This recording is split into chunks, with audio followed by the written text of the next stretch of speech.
कोई जिससे तेरी यारी न हो, आदमी इतना भी बाजारी न हो, मुझसे भी होकर वो आगे बढ़ चुका, दोस्त बच के अब तेरी बारी न हो।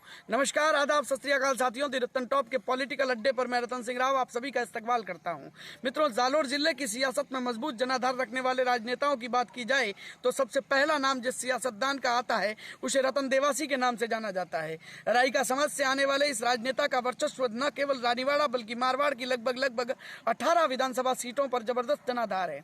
गत विधानसभा चुनावों में कांग्रेस पार्टी के सिंबल पर चुनाव लड़ 22,000 से ज्यादा मतों की बंपर जीत हासिल करने वाले रतन देवासी के व्यक्तिगत संबंध दोनों ही राजनीतिक दलों में बराबर बताए जाते हैं। यूथ लीडर रविंद्र सिंह भाटी की तर्ज पर चाहने वालों की तादाद में आए दिन इजाफा करने वाले रतन देवासी पिछले 1.5 वर्ष से भाजपा नेताओं के साथ ज्यादातर सेल्फियों में क्लिक होते हुए दिखाई दे रहे हैं। केंद्रीय मंत्री गजेंद्र सिंह शेखावत तथा मुख्यमंत्री भजनलाल शर्मा के साथ गलबैया करते हुए उनकी तस्वीरों को भला किसने नहीं देखा। पूर्व सांसद देवजी पटेल के साथ उनकी घनिष्ठता के तो क्या कहने। 25 दिसंबर को एक साथ अपना जन्मदिन मनाने वाले जिले के इन दोनों दिग्गजों की जोड़ी क्या एक ही दल में साथ साथ नजर आ सकती है? यह सवाल अब हर किसी के मुंह से निकलता सुनाई दे रहा है। रतन देवासी के पॉलिटिकल बैकग्राउंड को लेकर अगर डीप डिस्कशन किया जाए तो उसकी शुरुआत के तमाम सूत्रधार अब भगवामय चोला पहन चुके हैं।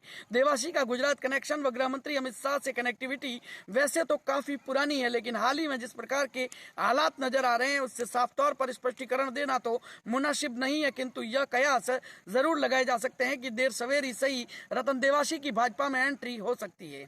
मित्रों, रानीवाड़ा विधानसभा सीट पर करीब 40,000 मतदाताओं वाली देवासी समाज वर्ष 2008 से पहले भाजपा नेता अर्जुन सिंह देवड़ा के पक्ष में ज्यादातर मतदान करती थी, लेकिन रतन देवासी की कांग्रेस में एंट्री के बाद से इस समाज ने तमाम वैचारिक अवधारणाओं को खारिज कर सामाजिक एकता का परिचय देते हुए रतन देवासी के पक्ष में कांग्रेस पार्टी को मतदान करना प्रारंभ किया, जो अनवरत रूप से अभी तक जारी है।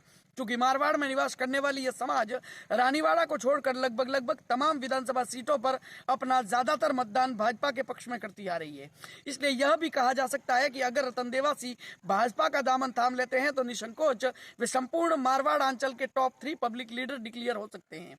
हालांकि रतन देवासी की तरफ से इस प्रकार की कोई प्रतिक्रिया अथवा सांकेतिक चहलकदमी अभी तक तो दिखाई नहीं दे रही है, लेकिन वर्ष 2028 के आने से पहले तेल की धार पर प्रहार की संभावनाओं से किनारा नहीं किया जा सकता। मित्रों, मोदी मैजिक के कारण मारवाड़ में भाजपा को जबरदस्त उत्साह के साथ वोटिंग की जाती है। यहाँ प्रादेशिक स्तर की लीडरशिप रखने वाला कोई नेता दिखाई नहीं देता।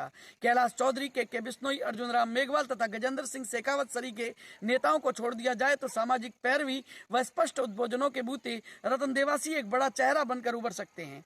वैसे भी दिग्गज नेताओं की कद्र करने के मामले में कांग्रेस का हाथ थोड़ा नरम ही रहा है। आज गांधी परिवार से नजदीकियां रखने वाले ज्यादातर दिग्गज कांग्रेसी भाजपाई कुनबे में बड़े ओहदों पर विराजमान है, और रतन देवासी जैसे मजबूत जनाधार वाले नेताओं के लिए तो किसी शायर ने क्या खूब कहा है कि वो रास्ते तंग करता हूँ, वो मंजिल छोड़ देता हूँ, जहाँ इज्जत नहीं मिलती वो महफिल छोड़ देता हूँ, मुझे मांगे हुए साए हमेशा धूप लगते हैं, मैं सूरज के गले पड़ता हूँ, बादल छोड़ देता हूँ, ताल्लुक यूं नहीं रखा कभी छोड़ दिया, मैं जिसे छोड़ता हूँ फिर मुसलसल छोड़ देता हूँ। तो ठीक साथियों, अब मुझे दीजिएगा इजाजत। कल फिर हाजिर होता हूँ किसी और सियासी दिग्गज के किस्से कहानियों को अपने साथ लेकर। तब तक के लिए goodbye and have a nice day.